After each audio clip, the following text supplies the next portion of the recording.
Aujourd'hui, nous allons étirer et masser le dessous du pied en lien avec les fasciites plantaires et les douleurs sous le pied. Tout d'abord, un des étirements les plus importants à faire pour tout le monde, peu importe que ce soit le pied ou autre, c'est l'étirement du mollet.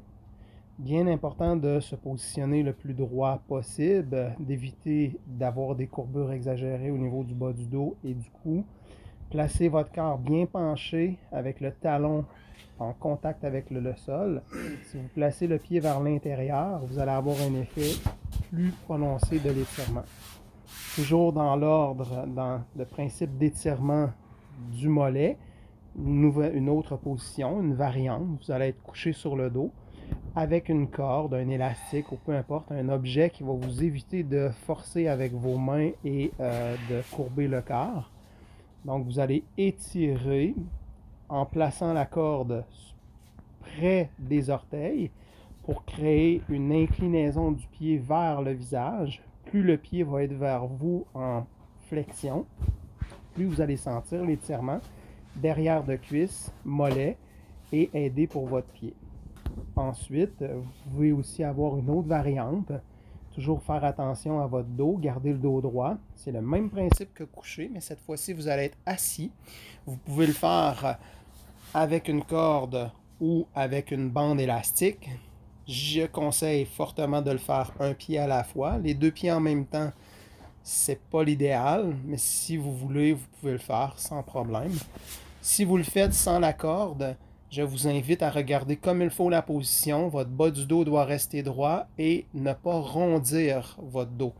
Idéalement, toujours garder le bas du dos en effaçant les courbures, éviter les syphoses, c'est-à-dire si vous voyez mon dos comment il est droit, présentement il est arrondi, ce n'est pas adéquat pour la position d'étirement.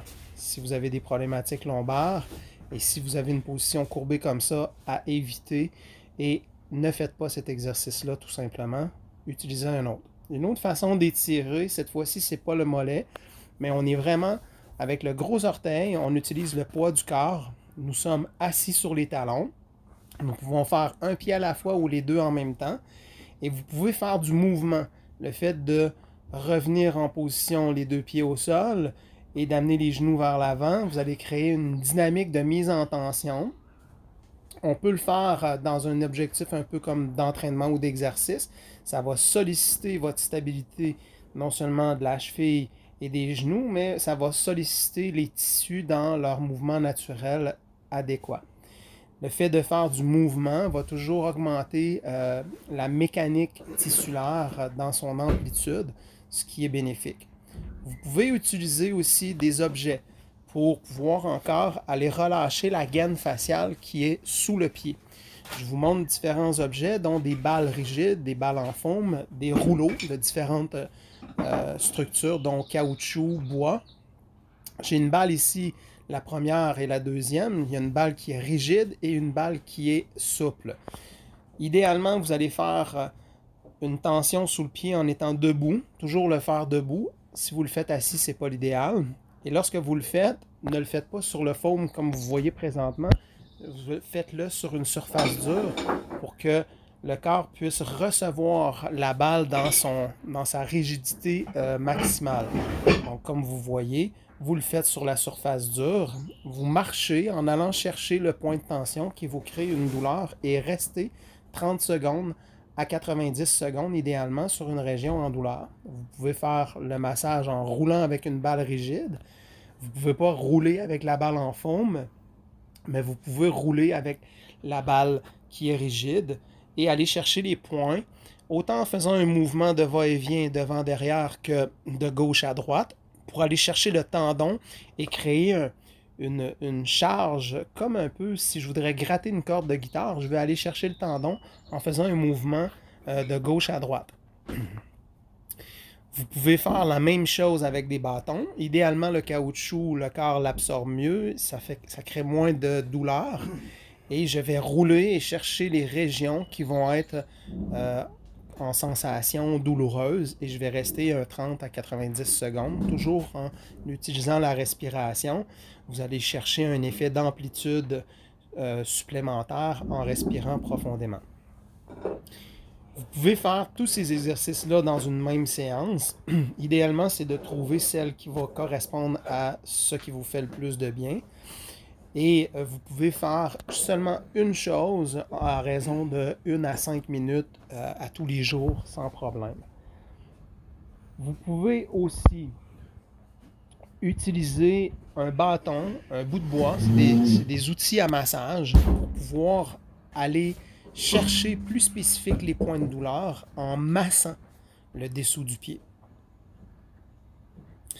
Présentement, j'avais oublié comme étirement supplémentaire, vous pouvez être dans des escaliers ou prendre un objet surélevé. Ce bout de bois-là n'est pas sécuritaire. Prenez quelque chose de sécuritaire. Idéalement, ce serait dans les escaliers. Une jambe à la fois.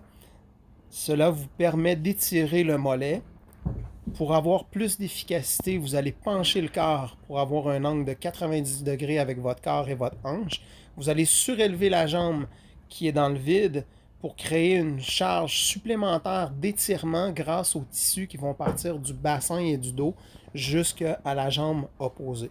Faites toujours quelques mouvements de mollet en contraction pour pouvoir sentir l'effet de relâchement ou augmenter l'effet de relâchement.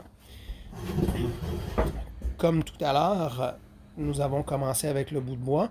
Voici la condition idéale, ce serait de masser avec le bout de bois. Donc, ici, idéalement, et de faire des points. L'outil massage, on va aller masser le tendon en utilisant le mouvement du gros orteil. Si vous tirez sur le gros orteil, vous allez sentir une corde. Ça peut créer même un effet de douleur exagérée, une brûlure. On ne veut pas que ça brûle. On va masser et on va étirer le gros orteil. Je vais me positionner pour faire un appui sur le tendon. Là où est-ce que vous sentez une sensibilité. Je fais un appui, je maintiens et je vais faire un étirement en même temps. Vous allez sentir que si c'est une corde raide comme moi, c'est pas agréable, ça fait mal. Donc, soyez respectueux avec la douleur que vous ressentez. Faites du mouvement. En même temps que vous faites le mouvement, vous faites une pression, un peu comme un effet de pompage, comme une poire que vous voudriez vider l'eau. Mais le tissu, lorsqu'on le stimule par compression, il va réagir au niveau physiologique et amener une vascularisation ou amener les fluides à revenir à l'endroit que ça ne circule plus aussi bien. Et on peut le faire du gros orteil jusqu'au talon. Idéalement, c'est plus au niveau du talon dans le creux. Le fait de faire le talon, c'est certain, c'est toujours bénéfique. Il n'y a pas de contre-indication, mais si vous voulez vraiment aller travailler sur la fasciite ou sur les problématiques de douleur au pied, vous allez rester entre l'épine qu'on appelle l'épine de le noir. C'est vraiment là où est-ce que le fascia, la partie tendineuse vient s'insérer sur l'os du calcanéum. On est vraiment le talus, le talon, qu'on appelle aussi l'os calcanéen, d'où l'épine calcanéenne. Donc le talus, le talon, l'os calcanéen, on est réellement en lien avec la région des problématiques liées à l'épine calcanéenne, l'épine de la noire, fasciite plantaire, c'est des synonymes. Et soyez juste à l'écoute de ce que vous ressentez. Votre intuition va vous amener à un endroit qui va vous faire du bien.